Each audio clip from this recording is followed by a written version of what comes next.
నమస్తే. భారతదేశవ్యాప్తంగా కూడా కాక్రోచ్ జనతా పార్టీకి సంబంధించినటువంటి మద్దతుదారుల ప్రొటెస్టు ఉవ్వెత్తున ఎగుస్తుంది. మార్పు మొదలైందా అంటే మొదలైందనే సమాధానం వస్తుంది. ఎందుకు మార్పు మొదలైంది? ఈ నీట్ పేపర్ లీకేజ్కి సంబంధించినంత వరకు దాదాపు ఒక నెల రోజులుగా ఈ ప్రొటెస్టులు కావచ్చు, లేకపోతే కాక్రోచ్ జనతా పార్టీకి మద్దతు తెలపడం కావచ్చు, ఇదంతా ఒక ఎపిసోడ్ల వారీగా వస్తుంది. కానీ 3 రోజుల క్రితం పార్లమెంటు ముట్టడికి అభిజిత్ దీప్కే పిలుపునిచ్చిన నేపథ్యంలోనే వీళ్ళంతా కూడా ఆందోళన చేస్తున్నటువంటి ఆందోళనకారులందరినీ కూడా పోలీసులు విచక్షణారహితంగా కొట్టారు. ఏదైతే స్మోక్ బాంబులు కావచ్చు, లేకపోతే లాఠీ దెబ్బలు కావచ్చు, లాఠీలు మాత్రం విరిగిపోయినాయి. ఎక్కడికెక్కడ రక్తం విచ్చలవిడిగా చిమ్మిపోయింది. ఏదైతే జంతర్ మంతర్లో ఢిల్లీలో ఉన్నటువంటి జంతర్ మంతర్లో రక్తం అంతా ఏర్లేబారింది. పోలీసులు విచక్షణారహితంగా దాడులు చేసిండ్రు. ఇదంతా కూడా ఈ ఆల్ ఓవర్ సినారియోని మొత్తం గ్రాప్ చేసుకునే విధంగా కాంగ్రెస్ పార్టీలో ఉన్నటువంటి అధిష్టానం అంతా కూడా రంగంలోకి దిగింది. 20 రోజులుగా మీరేం చేసిండ్రు? 20 రోజులుగా నిరాహార దీక్ష చేసినప్పుడు మీరేం చేసిండ్రు? సమాధానం చెప్పాలి. మొన్న దాదాపు 10,000 మందికి పైగా పార్లమెంట్ ముట్టడికి వస్తే ఇదంతా ఏదో అయ్యేటట్టుంది, ఇదంతా సోషల్ మీడియాలో ఒక పేజ్గా మొదలయ్యి ఎవడు పట్టించుకుంటాడు ఇదంతా అని చెప్పేసి కాంగ్రెస్ పార్టీ నాయకులు అనుకున్నారు. ఇప్పుడు చూస్తేనేమో నీట్ పేపర్ లీకేజ్ అనేది పెద్ద ఎత్తున భారతదేశ వ్యాప్తంగా విపరీతంగా ఒక చర్చనీయాంశంగా మారింది. ఇప్పుడు ఇదంతా గ్రాప్ చేసుకునే విధంగా కాంగ్రెస్ పార్టీ నాయకులు పియర్ స్టంట్లు ఎత్తారు అనేది క్లియర్గా అర్థమవుతుంది ఇక్కడ. మరి ఇంతకాలం మీరు ఎందుకు మాట్లాడలేదు? ఇంతకాలం మీరు ఎందుకు స్పందించలేదు? ఎందుకు మద్దతు తెలపలేదు?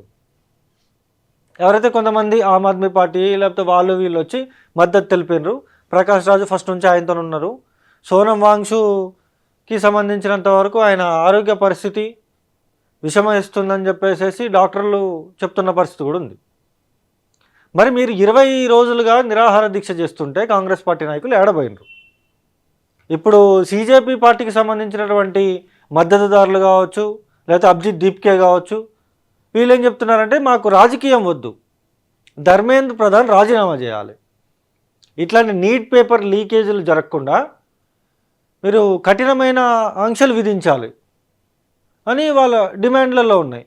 అదేవిధంగా అమరులైనటువంటి కుటుంబాలకి, ఎవరైతే సూసైడ్ చేసుకొని చనిపోయిన వాళ్ళు కావచ్చు, ఈ నీట్ పేపర్ లీకేజ్ వల్ల చనిపోయిన వాళ్ళందరికీ కూడా మీరు ₹1 కోటి నష్టపరిహారం ఇవ్వాలి, ధర్మేంద్ర ప్రధాన్ రాజీనామా చేయాలి అని చెప్పేసి వాళ్ళు చెప్తున్న పరిస్థితి కూడా ఉంది. ముఖ్యంగా ఇతర తెలంగాణలో కావచ్చు, లేకపోతే ఆంధ్రప్రదేశ్లో కావచ్చు, లేకపోతే ఈ వేరే ఏదైతే స్టేట్స్ ఉంటాయో ఆ స్టేట్స్ అన్నిట్లలో కూడా ఈ ప్రొటెస్టులు అన్నీ కూడా జరుగుతున్నాయి. ఓన్లీ ఢిల్లీకి వచ్చిన వాళ్ళు, ఢిల్లీలో ఉన్న వాళ్ళు, లేకపోతే హైదరాబాద్ పీపులో, లేకపోతే ఆంధ్రప్రదేశ్కి సంబంధించినటువంటి వాళ్ళు కాదు.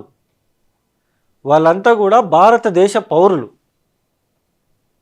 వాళ్ళంతా కూడా నీట్ పేపర్ లీకేజ్ వాళ్ళకి సంబంధించిన వాళ్ళు కాదు.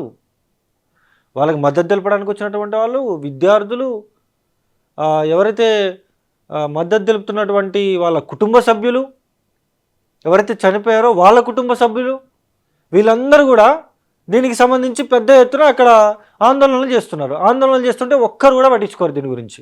ఇప్పుడు రాహుల్ గాంధీ వచ్చి పిఆర్ స్టంట్కి మాత్రం రెడీ అవుతాడు. తెలంగాణలో ఇప్పుడు కాంగ్రెస్ పార్టీ నాయకులు ఏం చేస్తున్నారంటే, ఈ రాహుల్ గాంధీని అరెస్ట్ చేసిండ్రా, రాహుల్ గాంధీని ఎందుకు అరెస్ట్ చేసిండ్రు మీరు అని చెప్పేసి ఇప్పుడు దిష్టి బొమ్మలు దగ్ధం చేసుడు, పోలీసు వాళ్ళు జీపులోకి ఇచ్చి పట్టకపోడు. ఇన్ని రోజులు మీరు ఏం చేసిండ్రు? సనా అనే ఒక హైదరాబాద్ అమ్మాయి సూసైడ్ చేసుకొని చనిపోయింది. హైదరాబాద్లోనే సూసైడ్ చేసుకొని చనిపోతే ఒక్క కాంగ్రెస్ పార్టీ నాయకుడు కూడా స్పందించలేదు, ఒక్క కాంగ్రెస్ పార్టీ నాయకుడు కూడా మద్దతు తెలపలేదు. నిన్న సోమాజిగూడ ప్రెస్ క్లబ్లో కొన్ని వేల మంది వచ్చారు. వాట్సాప్ ఒక చిన్న పోస్ట్ పెట్టారు, ఏమని, సోమాజిగూడ ప్రెస్ క్లబ్లో ప్రెస్ మీట్ పెట్టుకుందామని చెప్పేసి. అంటే మొత్తం ప్రెస్ మీట్ పెట్టడానికి లేకుండా అయింది. అక్కడ అంతమంది జనాలు వచ్చేసి అక్కడ పాటలు పాడడం, ఇవన్నీ చేసిండ్రు. అక్కడ సోమాజిగూడ ప్రెస్ క్లబ్ ఎట్లుందంటే ఒకసారి మీకు చూపించే ప్రయత్నం చేస్తా.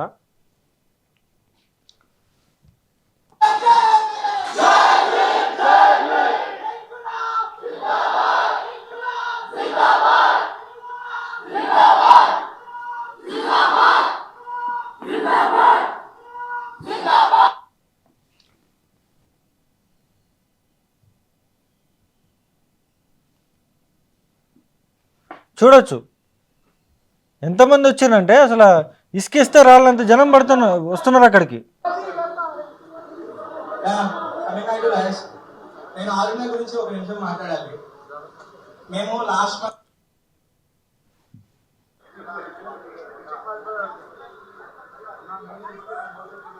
చూడొచ్చు మీరు ఏ వాట్సాప్ యూనివర్సిటీని పెట్టుకొని భారతదేశంలో మీ తప్పులన్నీ కప్పుపుచ్చే విధంగా మీరు ఏ వాట్సాప్ యూనివర్సిటీని పెట్టుకున్నారో అదే వాట్సాప్ వీళ్ళకి ఆయుధంగా మారింది. అటువంటి పరిస్థితి ఉంది. ఢిల్లీలో ముఖ్యంగా జంతర్ మంతర్ కావచ్చు, ఢిల్లీ అనేక ప్రాంతాలలో కూడా ఈ ఆందోళనకారులు ఎవరైతే ఉన్నారో వీళ్ళందరికీ ఇబ్బంది కలిగే విధంగా సిగ్నల్ మొత్తం జామర్లు పెట్టడం, అక్కడి నుంచి ఏ వీడియో కూడా బయటికి రాకుండా మీరు చేస్తున్న వైఖరి భారతదేశం అంతా చూస్తుంది. ఇప్పుడు నడ్డా గారేమో ఏం చేస్తాడంటే బీజేపీ నాయకులు ఏం చేస్తారంటే వీళ్ళని పిలుచుకుంటారు. ఇప్పుడు పిలుచుకొని మాట్లాడతారు మీ డిమాండ్ ఏంటి అని. అంటే ఇది చిలికి గాలివానగా మారింది.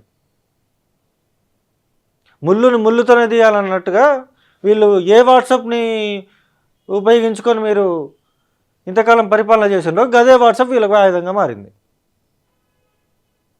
మరి ఏం చేయాలా? ఎటుపోతుంది? నీట్ పేపర్ లీకేజ్ గురించి తప్ప ఇప్పుడు సోషల్ మీడియాలో కొంతమంది సోకాల్డ్ యూట్యూబర్లు అనే అంట, ఇంతకుముందు మెయిన్ స్ట్రీమ్ మీడియాలో పనిచేసిండ్రు, వాళ్ళు నీట్ పేపర్ లీకేజ్ గురించి మాట్లాడరు. వచ్చిన వాళ్ళు బట్టలు ఎట్లున్నాయి, వచ్చిన వాళ్ళ బట్టలు ఎట్లున్నాయి, వాళ్ళు ఏం పని చేసిండ్రు, వాళ్ళ సోనం వాంగ్షు అకౌంట్లో డబ్బులు ఎట్లా వచ్చినాయి, లేకపోతే డబ్బులు ఎంత ఉన్నాయి, వీటి గురించి చర్చ పెడుతున్నారు తప్పించి మరి ఏంటి నీట్ పేపర్ ఏంటి, నీట్ పేపర్ లీకేజ్ ఎందుకు జరిగింది, ధర్మేంద్ర ప్రధాన్ ఎందుకు రాజీనామా చేయాలి, దీని గురించి మాట్లాడరు. వాళ్ళ బట్టలు ఎట్లున్నాయి, వాళ్ళు ఏం పని చేసేటోళ్ళు, వాళ్ళు యాంటీ నేషనల్స్, లేకపోతే చైనా ఏజెంట్లు, లేకపోతే పాకిస్తాన్ ఏజెంట్లు, ఇదే ఎజెండాగా బీజేపీ పార్టీ సోషల్ మీడియా ఇష్టం వచ్చినట్టు నోటికి ఎంత వస్తే అంత. మరి మీరు జర్నలిస్టులు ఎట్లయినరో, మీరు న్యూస్ ప్రజెంటర్లు ఎట్లయినరో, గతంలో మిమ్మల్ని ఎవడు ఉద్యోగంలో పెట్టుకున్నాడో, కనీసం కడుపుకి అన్నం తింటే కడుపుకి అన్నం తినేటోళ్ళు అయితే మీకు అట్లాంటి వీడియోలు చేయరు. మీకు పిల్లలు ఉన్నారు కదా, మీ పిల్లలు అలా జరిగితే మీకు తెలుస్తుంది. సనా అనే అమ్మాయి హైదరాబాద్లో ఈ కుక్కట్పల్లి దగ్గర ఉన్నటువంటి సనా అనే ఒక మైనారిటీ ముస్లిం అమ్మాయి సూసైడ్ చేసుకొని చనిపోతే దాని గురించి మాట్లాడలే మీరు. బీజేపీ పార్టీ డబ్బులు ఇస్తుంది సోషల్ మీడియాకి అని చెప్పేసి మీకు నోటికి ఎంత వస్తే అంత వాగుతారా? నోటికి ఎంత వస్తే అంత. త్వరలో ఈ సోషల్ మీడియాలో ఉర్రుతున్న వాళ్ళందరికీ కూడా చెప్పులు దండలేసి ఊరేగించే రోజులు కూడా దగ్గరలోనే ఉన్నాయి. మార్పు మొదలైంది. మీకు ఏ విధంగా బుద్ధి చెప్పాలో ఒకసారి మీరు ఆ కమెంట్స్ సెక్షన్ ఏదైతే ఉంటుందో అది ఓపెన్ చేసి చూసుకోండి. ఇప్పుడు మేము వీడియోలు చేసినా మేము కమెంట్లో ఏమంటున్నారు అనేది చూస్తాం. కమెంట్లో ఏమంటున్నారు, ఎవడు తిడుతున్నాడు, ఎవడు మాట్లాడుతున్నాడు అన్నీ చదువుతాం. మీరు కూడా ఓపెన్ చేసి చూడండి ఏమని చదువుతున్నారు. మూతిట్ల పక్కకు పెట్టుకున్న ఒరుడు కాదు. ఉండాలి కొద్దిగైనా. మనిషి అయి పుట్టిన తర్వాత, మహిళ అయి పుట్టిన తర్వాత ఉండాలి. అది ఏం ఉండాలనేది నా నోటితో మీరు వినకూడదు. మీరు మాట్లాడినట్టు నేను మాట్లాడలేను. విపరీతంగా విచక్షణ రహితంగా కొట్టానంటే ఒకసారి చూపిస్తాం మీకు క్లియర్గా.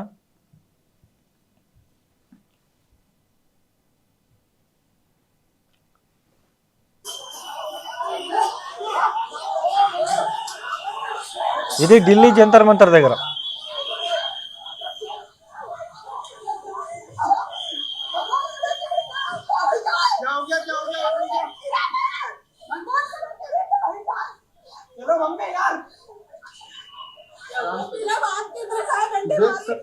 तो इनको मारे हैं लेडीजों को। ఆడోళ్ళని చూడకుండా మహిళలను చూడకుండా మీరు చేస్తున్నది ఇది. రేపొద్దున మీరు అధికారంలోకి వస్తారా? ఏ ముఖం పెట్టుకొని వెళ్ళి ఓట్లు అడుగుతారు మీరు? ఏ ముఖం పెట్టుకొని వెళ్ళి ఓట్లు అడుగుతారు మీరు బీజేపీ పార్టీ నాయకులు?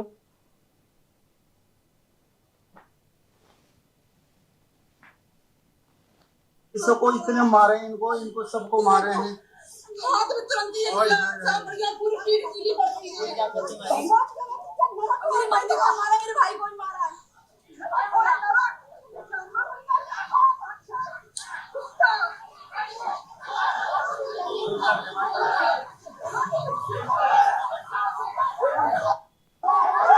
అది అటువంటి పరిస్థితి. మహిళలను చూడకుండా ఎవరైతే ఈ ప్రొటెస్ట్కి వచ్చినటువంటి తల్లిదండ్రులు ఉంటారో వాళ్ళని కూడా కొడుతూ ఉన్నారు. ఎవరైనా కొట్టుడే. ఆ పోలీస్ అధికారులకు కూడా మనకు పిల్లలు ఉన్నారు, మన పిల్లల భవిష్యత్తే కదా అనేది కూడా కొద్దిగా లేదు.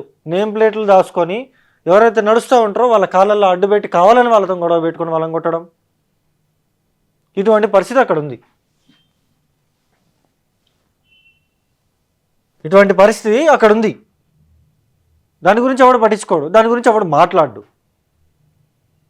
మూతి పక్కకి తిప్పుకొని అయితే అడ్డగోలు కోరుతారు. నిన్న హైదరాబాద్ ట్యాంక్ బండ్ దగ్గర ఉన్నటువంటి ఏదైతే అంబేద్కర్ విగ్రహం ఉందో ఆ విగ్రహం దగ్గర ఆందోళన చేసిండ్రు కొంతమంది. ఒకసారి ఈ మహిళ ఏమంటుందో ఒకసారి వినండి. చేస్తున్నారు ఇక్కడ ఎందుకు ప్రొడ్యూస్ చేస్తున్నామంటే మన గవర్నమెంట్ అంతా చెత్త గవర్నమెంట్ అంటే నేను నా లైఫ్ లో కూడా చూడలేదు. మోదీ నాకు ఇక బూతులు వస్తున్నాయి చెప్పాలంటే. మోదీకి ఇంత కూడా మనసాక్షి లేదు. హోల్ कैबिनेट मिनिस्टर्स गंदे नाली के कीड़े गंदे नाली के कीड़े हैं. And the main reason why we are here is for the solidarity of the students and also against the police brutality in Delhi. This is not fair. ఇది డెమోక్రసీయా అండి? ఇది డెమోక్రసీయా? మిమ్మల్ని అంత పెద్ద సీట్లలో కూర్చోబెడితే మీరు ఇదా అండి మాకు చేసేది? ఇదా ఈ ట్రీట్మెంటా మాకు ఇచ్చేది? స్టూడెంట్స్ కి ట్రీట్మెంట్ ఇస్తారా? టియర్ గ్యాసెస్, లాఠీ చార్జెస్, మా లాఠీలలో ఇంకా నేల్స్ వచ్చి ఇప్పుడు on top of that okka celebrity yes, we are calling out all the Bollywood celebrities. Where are the Tollywood celebrities? Me Ram Charan edi, me NTR edi, me Vijay Deverakonda, national crush Rashmika, veelandaru eri why are they not coming in support of them? ఇంత కూర్చోబెట్టినాం కదా వాళ్ళని. where are the Tollywood show, where are the TFN బానిసలు ఏరి వీళ్ళంతా. So the first thing I want to address is అంటే ప్రజలందరూ కూడా తిరగబడే రోజు దగ్గరలోనే ఉంది. ఆల్రెడీ తిరగబడ్డ రోజులు మనకు క్లియర్గా అర్థమవుతున్నాయి. ఇక్కడ అయిపోయింది, బీజేపీ పార్టీ పని అయిపోయింది. ఖచ్చితంగా కూడా ప్రజలు మీకు బుద్ధి చెప్పే రోజులు అతి దగ్గరలోనే ఉన్నాయి.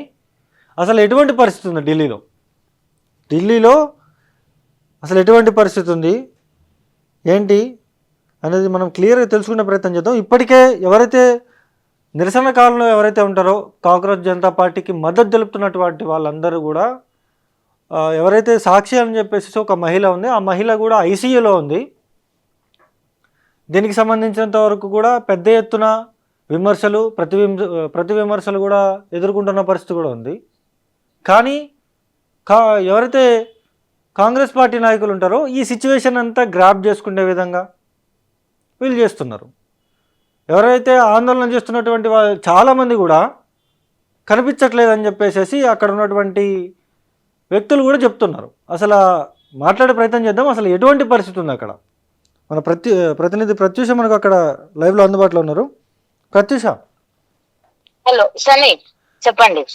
అసలు ఎటువంటి పరిస్థితి ఉంది ఢిల్లీలో? ఈరోజు 3వ రోజు, అసలు నెట్వర్క్ లేదు అని చెప్పేసి మాట్లాడుతూ ఉన్నారు. చాలామంది కనిపించట్లేదు. ఎవరైతే పోలీసులు లాఠీచార్జ్ చేశారో లాఠీచార్జ్ చేసిన తర్వాత నుంచి కూడా చాలామంది కనపడట్లేదు అంటూ కూడా మాట్లాడుతూ ఉన్నారు. వాస్తవేనా? అసలు ఎటువంటి పరిస్థితి ఉంది అక్కడ? అవును సని, మొన్న 20 రోజు ప్రొటెస్ట్ జరుగుతున్న క్రమంలో లాఠీ చార్జ్ జరిగింది. అప్పటి నుంచి ఇప్పటి వరకు జంతర్ మంతర్ చుట్టుపక్కల మొత్తం జామర్స్ పెట్టిండ్రు. ఇప్పటి వరకు ఇక్కడ నెట్వర్క్ పనిచేస్తలేదు. ఇంకో విషయం ఏంటంటే దగ్గర దగ్గర ఒక 150 మంది ఇంకా కనిపించకుండా పోయిండ్రు. అసలు ఎటు పోయిండ్రో అర్థమైతలేదు. వాళ్ళు కాల్లో కనెక్ట్ అవుదామన్నా కూడా వాళ్ళ దగ్గర ఫోన్ లేకపోవడం, వాళ్ళ ఫోన్ తుక్కు చేయడం, పోలీసులు గుంజుకొని ఓకే ఇట్లా జరుగుతుంది. ప్రస్తుతానికి మా టీమ్ లో నుంచి కూడా ఒక వ్యక్తి పొద్దున్నే ప్రొటెస్ట్ లో తప్పిపోయిండు. మా దగ్గర నుండి, అంటే మా మాబ్ నుండి తప్పిపోయి అసలు ఏడున్నాడు ఏం కథ అని చెప్పి మేము మొత్తం తిరిగి చూసినాము, పోలీసులను అడిగినాము, ఎవరు ఏం ఆన్సర్ చెప్పలేదు. తర్వాత 12-1 గంటలకు వేరే నెంబర్ నుండి కాల్ చేస్తే మాకు ఆ అబ్బాయి దొరికిండు. ఓకే ఇంత అంటే దారుణంగా సుమారు 150 మందికి పైగా ఇటువంటి పరిస్థితి ఉంది. వీళ్ళని కొంతమందిని పోలీసులు తీసుకెళ్లారు అని కూడా మాట్లాడుతూ ఉన్నారు. కొంతమంది కనిపించట్లేదని చెప్పేసి కంప్లైంట్లు ఇస్తున్నారు అని కూడా మాట్లాడుతున్నారు. వాస్తవేనా ఇదంతా? అవును, వాస్తవమే. కొంతమందిని డిటైన్ చేసిండ్రు. ఎవరిని డిటైన్ చేసిండ్రు అంటే ఎవరెవరు, పేర్లేంది, అసలు వాళ్ళ వివరాలు ఏంది, ఏడు నుండి వచ్చిండ్రు, అసలు ఏం చెప్పట్లేదు కూడా. ఓకే ఎంత క్రూయల్ ఉన్నారంటే ఢిల్లీ పోలీసులు, అసలు మాట్లాడితే కూడా మాట్లాడడానికి లేకుండా ఉంది వాళ్ళతోటి. మేము జస్ట్ అడుగుతున్నాం, మమ్మల్ని ఏం చేయకండి, మమ్మల్ని ఏం కొట్టకండి అని చెప్పి అడుగుతున్నా కూడా అసలు వినకుండా కొట్టిండ్రు ఆ రోజు. ఆ తర్వాత కూడా చాలా క్రూరంగా బిహేవ్ చేసిండ్రు మాతోటి. ఇంకో ముఖ్యమైన విషయం ఏంటంటే అసలు ఆ పోలీసులలో కొంతమంది జస్ట్ ఇట్లా చెప్పులు వేసుకొని ఫార్మల్స్ లో ఉండి హెల్మెట్ వేసుకొని లాఠీ పట్టుకొని కొట్టిన పరిస్థితి కూడా ఉంది. ఓకే అంటే యూనిఫామ్ లో లేకుండా. ఓకే ఇప్పుడు ప్రెసెంట్ జంతర్ మంతర్ దగ్గర ఎటువంటి సిచ్యువేషన్ ఉంది? ప్రెసెంట్ నైట్ అందరూ ఇన్నే వండుకుంటున్నారు కాబట్టి, ఇన్నే ఉంటున్నారు, ఇన్నే పండుకుంటున్నారు కాబట్టి అందరు ఇక్కడే ఉన్నారు. నైట్ వర్షం పడ్డది, వర్షంలో కూడా పండుకొనే ఉన్నారు.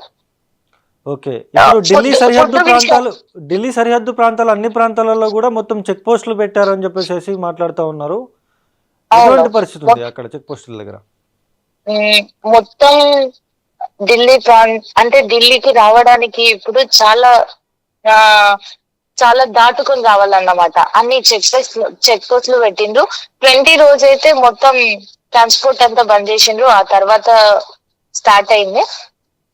ఓకే ఒకవేళ జంతర్ మంతర్ కి రావాలంటే ట్రైన్ దిగిన తర్వాత ఒక సామాన్య వ్యక్తి, సిజేపీకి సపోర్ట్ చేసే వ్యక్తి జంతర్ మంతర్ కి రావాలంటే చాలా చెక్ పోస్టులు దాటుకొని, పోలీసులను దాటుకొని, బ్యారిగేడ్లను దాటుకొని మేము ప్రొటెస్ట్ కి పోతున్నామంటే వీళ్ళు పంపియ్యరు.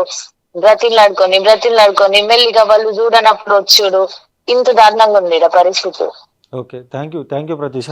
అది చూస్తున్నాం కదా, దీనికి సంబంధించినంత వరకు పెద్ద ఎత్తున ఢిల్లీకి రావాలంటే బీహార్ నుంచి కావచ్చు, లేకపోతే ఆ బోర్డర్ ప్రాంతాల్లో మొత్తం కూడా చెక్ పోస్టులు అరేంజ్ చేశారు. ఎవరు కూడా కాంగ్రెస్ జనతా పార్టీకి మద్దతు తెలిపే వాళ్ళు ఎవరు కూడా రాకుండా క్లియర్గా కూడా ఇక్కడ ప్లాన్ చేసినట్టు అర్థమవుతుంది. ఇప్పటికే 10,000 మందికి పైగా ఇప్పటికే జంతర్ మంతర్లో ఉన్నారు. అనేక ప్రాంతాల నుంచి కూడా తరలి వెళ్తున్నారంటూ కూడా అక్కడ ఉన్నటువంటి మన ప్రతినిధులు అయితే చెప్తున్న పరిస్థితి కూడా ఉంది. ఇప్పటికే 150 మంది పైగా మొత్తం ఫోన్లు పగలగొట్టేసేసి మొత్తం నెట్వర్క్ బంద్ చేస్తే ఎవడెక్కడున్నాడో తెలియదు. ఎవరిని ఎక్కడైనా ఎత్తుకుపోయి ఎవరిని ఏదైనా చేయొచ్చు. అటువంటి పరిస్థితి ఉంటుంది. అటువంటి పరిస్థితే నియంత పాలన ఏదైతే ఉంటుందో అదే నియంత పాలన ఢిల్లీలో ముఖ్యంగా జంతర్ మంతర్లో కొనసాగుతుంది. ఇప్పుడు నీట్ పేపర్ లీకేజ్ అయిందండి, దాన్ని బాధ్యత వహిస్తూ ధర్మేంద్ర ప్రధాన్ రాజీనామా చేయాలని చెప్పేసి అంటూ ఉన్నారు. ధర్మేంద్ర ప్రధాన్ రాజీనామా చేస్తే అయిపోతుంది కదా, దానికి ఎందుకు ఈ రచ్చ? అయిపోతుంది కదా. లేదు మా ప్రెస్టేజ్ ఇష్యూ అని మీరు ప్రెస్టేజ్ ఇష్యూగా తీసుకుంటే ఖచ్చితంగా కూడా మీకు జనాలు త్వరలో బుద్ధి చెప్పే రోజులు దగ్గరలోనే ఉన్నాయి.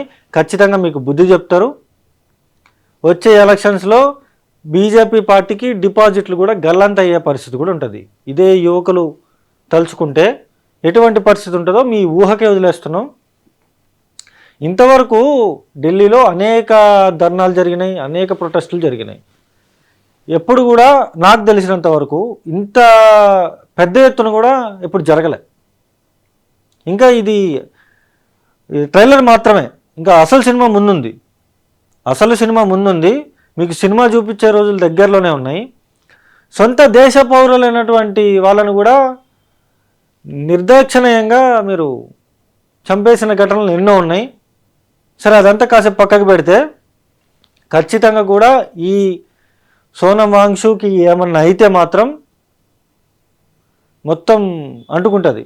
ఆల్రెడీ అంటుకుంది, మొత్తం స్టేట్లకు కూడా అంటుకుంది, మొత్తం బాంబులు పేలుతున్నాయి ఎక్కడికక్కడ.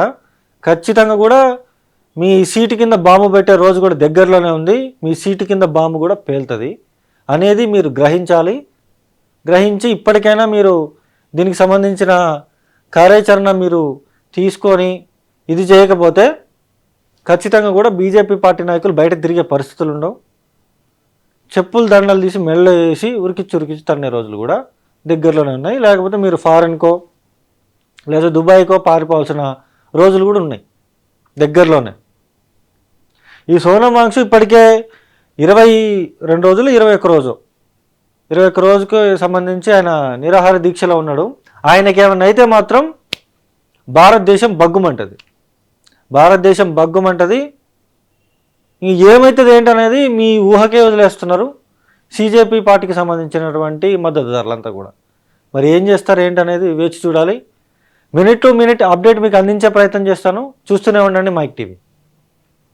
కట్ చేసుకున్నా ఎంతసేపు వచ్చింది.